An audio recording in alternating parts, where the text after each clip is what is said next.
Welcome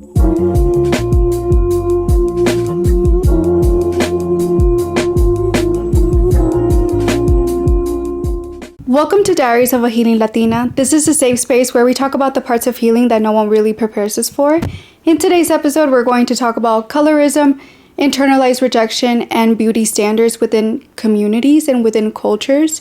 Why am I speaking on this? I've been watching Love is Blind season 9 and something truly triggered me to speak on this because I truly felt heartbroken for Anna and Patrick, the way that they felt and the way that they felt that they're perceived within their own community, because I feel like us also as Hispanics, we could relate to that as well. Especially me, I feel like I related to it 1000%, feeling rejection and feeling the avoidance within my own culture. I've always loved my culture, but growing up, it didn't always feel that way. I always felt in some way the rejection within my own Hispanic community. I felt that either I wasn't good enough or I wasn't just different enough for a person. It truly sucked growing up with that mentality and feeling the rejection from other people, even though it's no one's fault. It's just something that we all need to face and we all need to basically accept. I don't know, I just felt like growing up, I've always felt that rejection from men, and there's a specific culture that I've felt that rejection from. So anytime that I either get hit on or someone is interested in me within that culture, it's almost like, are you interested in me, or are you just interested in me physically? Am I a fetish? What exactly is it? It sucks. I feel like in a way it has also altered my mindset, believing that men don't see me as someone that they will like to get to know deeply, but more they would want physically. It's something that I've been battling recently and that I have to basically overlook that and not feel that way, because that's more of an internalized feeling rather than what the person's making me feel. I feel like a lot of times I do question anytime someone hits on me, especially if it's someone outside of my own culture, because it's like, why are you truly interested in me? Am I a fetish? What exactly is going on in your mind? And I feel, at least for me, it's more of, if a man hits on me, that's not the typical man that I usually go for, or someone that's in a way I feel like way out of my league, or just a way different type of culture that I've never experienced. I always ask myself, why are you into me? And I always tend to go into their social medias, and I apologize for this, look at who they follow just to see if I'm the type of woman that they're interested in, or if there's a different type of woman that they're interested in. And that, I feel, in a way answers my question whether I'm a fetish or if they genuinely are interested in me. Most of the times I've realized that I am a fetish. I'm a fetish because of the way that my body is shaped. I do have plastic surgery. I have my boobs done. I have had already 2 liposuctions. I have a BBL. Even though I did have a butt before, I didn't do much to it. I just wanted to add a little bit just to make my butt a bit rounder. I've always had a big butt, but it's always been more wide but more flatter. So I wanted it to be rounder, and that's why I got a BBL. But that's not the point, because of the way that my body is shaped. I've always felt that they're sexually attracted to me, not my outer appearance of wanting to get to know me, because I also don't dress provocatively. I feel like now I dress more on the conservative side a little bit. We've gotten better around that. But I feel in a way I don't give off like I'm going to sleep with you on the first night. And when men hit on me, that's what it feels like, especially if they're not someone that I'm used to talking to or used to dating. It rings so many bells and it triggers so many insecurities all at once. It truly sucks, because you just sit there and you're just having a mental battle of, well, is this person really interested, or does this person really want to get to know me? What type of fetish do they currently have? I don't want to feed on their fetish, because you could also feel that, especially when you get to know someone. This person basically checks off all of your boxes, but you're just a fetish to them. You feel it and you see it within the way that they just basically expose themselves, but the way that their demeanor will say, I'm sexually attracted to you. I don't want to get to know you in an emotional level. And it sucks, truly sucks. It's a pretty shitty feeling. Something that I battled with my ex was the contrary of that. It was that he was not physically attracted to me, but he was emotionally attracted to me. And I found a text where he had texted one of our mutual friends that he didn't find me attractive physically, but that he loved my heart and how genuine and how much of a sweetheart I was. In a way that truly broke me, especially seeing that from someone that I truly loved back then, because the entire time I thought that I was the person that they wanted physically as well.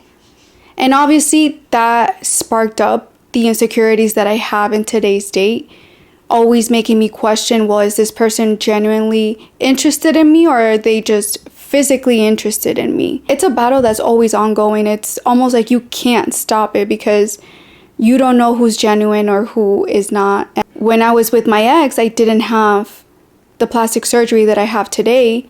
And I truly believe one of the reasons that I got the BBL and obviously the liposuctions and all of that, it was because he was not physically attracted to me, and I always wanted to be with a man that found me not only emotionally attraction towards me, but also the physical attraction. And now that I have the surgeries, it's almost like all physical attraction, no emotional attraction. It's a battle that's almost always ongoing, and you're just like, well, what do I do now? It's crazy. Because I felt that rejection from my ex-boyfriend, and then after him and I broke up, I did speak on this on the episode of discrimination within the Hispanic community. Once I was single, I wanted to start dating, and the type of men that I was going for weren't attracted to me. So that also triggered a lot more insecurities, and back then, the men that I was attracted to were white men. And feeling all of the rejection from these white men, from my ex-boyfriend, obviously built up all of the insecurities that I have in today's date. Looking back, it was something that I needed to heal all along. And I needed to realize that no matter how many rejections I got from all of those men, it wasn't a them thing, but more of a me thing. Learning to love myself and learning to appreciate myself and learning that I'm more than enough.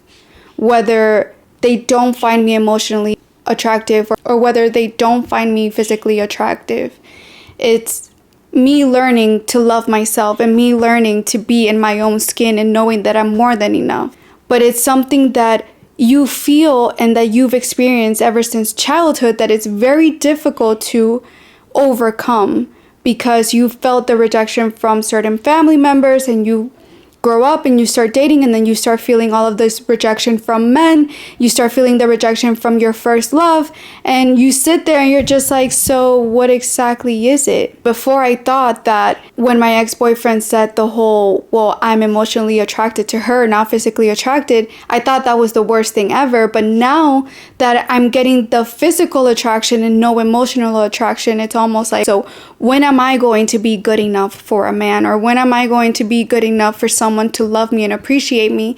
And that's when I had to realize and learn that it wasn't a them thing, but a me thing.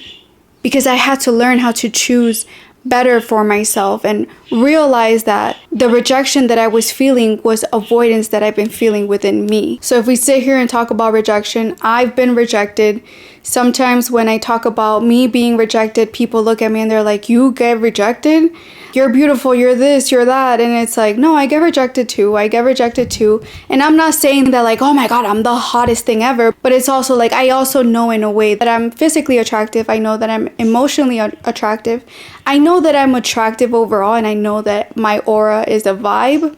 But it's also like everyone else, we all have our own insecurities. My insecurities is always the battle of learning or trying to figure out if a man is truly, genuinely interested in me. And they don't just see me as a fetish. The reason I mentioned Love is Blind earlier, that actually sparked up a conversation this past weekend for me, which triggered all of these things that I'm saying now and my past experiences. Being exposed to colorism, being exposed to beauty standards, being exposed to internalized rejection, that was my past. And that's what I have been carrying on until today's date. And it's a battle that I thought I was battling myself, but I came to realize that it's not just me, it's other people that also feel this way. And it's crazy to me because one of the things that I mentioned, when you look from the outside and you look at all these other cultures, you look at them and you're like, wow, you're so beautiful. Wow, I wish I had your hair. I wish I had your skin complexion. I wish I were as beautiful as you. You are perfect. You're so smart. You come to find out that everything that you find beautiful about them, they actually have an internalized rejection with that beauty because it's not within their beauty standards. And that to me was mind-blowing because there was no way I could process that. How can you not see yourself in my eyes? And that's where Love is Blind comes into play. In Love is Blind, there's two people. They are both from the Asian culture and they express how they felt rejection within their own culture. They don't feel like they can date other people within their culture because it's not within their beauty standards. And they usually date outside their culture because that's where they feel that they're actually loved and appreciated the most. And I'm watching all of this and I felt their pain and I felt their sorrow, and all I could do was just relate to that because that's exactly how I have felt all along. And it was insane to me learning that and then speaking to someone within the Asian culture and community and them explaining to me that they don't date within their own culture because it's not seen as the beauty standard. And it's an internalized rejection that they have built up ever since childhood. It's an internalized rejection that has been built for many decades. And they can't let that go because it's just something within their culture. And to me, it was insane because when I was being told this and then watching Love is Blind and them expressing how they don't feel beautiful or attractive enough, to me was mind-blowing because in my eyes and in my mind, I feel in a way the Asians are one of the most beautiful people that you could ever see. Obviously, there's so many other cultures that are beautiful, but it's insane because this is the one community that I'm learning more about, the culture that I'm learning more about, and I could not process that mentally. And so listening to that, reevaluating my life, thinking about my own self, my own rejections, my own colorism, my own beauty standards, all of these things that I've experienced before, I'm like, damn. So how many people are out there that are staring at me the same way that I'm staring at all of these other cultures and saying the same thing? Wow, I wish I had her hair, or wow, I wish I had her body. I wish I had her personality. I wish I were as beautiful as her. And that, to me, my mind just went, it just flipped. Like, it could just physically not process. To me, it was not, it truly hurt because in a way, we always focus on racism and all of these other sorts of rejection, but we don't focus on the beauty standard, and we never really talk about beauty standards because in every culture is different. But at the same time, the beauty standards all stand within the same. And when I was talking about the discrimination within the Hispanic community, one of the beauty standards that I mentioned, you are seen as someone high when you're dating a white person. I hate saying that. I don't know how else to say it because it just feels discriminating in a way.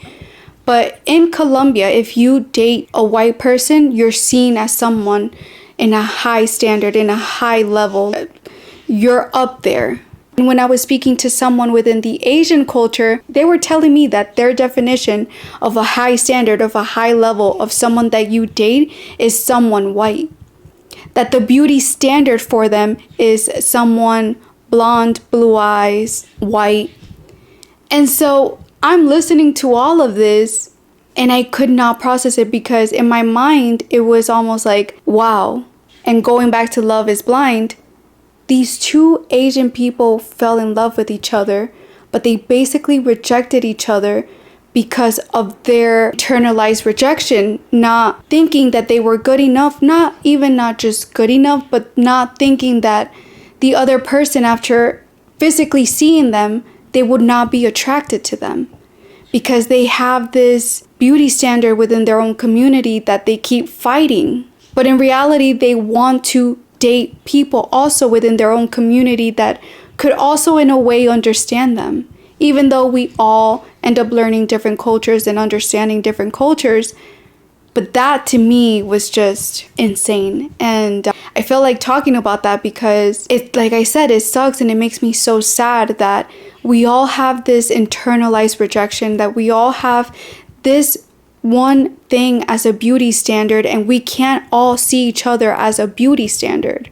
Every culture, like I had mentioned previously, every culture is beautiful on their own. We're all beautiful in our own way. And there's so many people looking from the outside within our own community, within our own culture, that has something within our culture. And it truly breaks my heart that people think that they're going to be rejected by other people, by other cultures, by other ethnicities. And it's almost like, no, we're not going to reject you. It's just, in a way, we also stop ourselves because we feel like you're not attracted to us. That truly opened my mind that I want to actually get to know more people from different cultures, date other people from other cultures, and potentially give them a chance, because I don't ever want a person to think that they're not good enough for me, because that's how I think that another person views me as. I'm not good enough.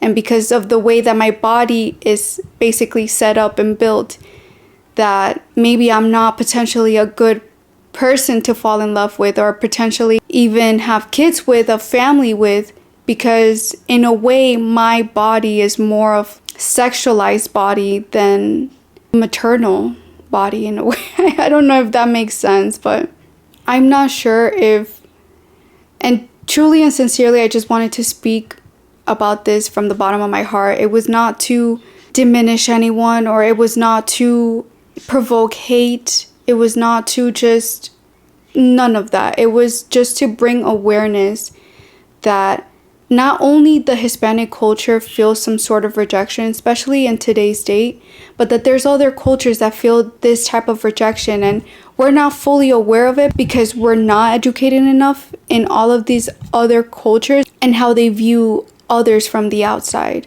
Because looking from the outside, we all feel rejected, but once you get inside and you look from the inside, you also realize that they feel rejected. And it sucks. Like I had mentioned in the video of discrimination within the Hispanic community, I wish we could all open our hearts and just love and learn to appreciate each and one of us, because we're all beautiful in our own way, and every culture is so beautiful in its own way, and that's what makes us great. That's what makes us a world. That's what makes us humans. That's what makes us people. That's what makes us a country, and that's what makes us what we are in today's date. It's not just one culture, one ethnicity overpowering every other culture. No, it's all of us as a unity, empowering each and one of us. And I'm sorry if I can't pronounce that word. If you've ever felt rejected by your own culture, I just want you to know that you're not the problem. The standard is, and you deserve to be loved for who you are, not how well you fit into someone else's culture. If this story resonated with you, I'd love for you to subscribe. Thank you so much for watching this episode, and see you on the next one. Bye.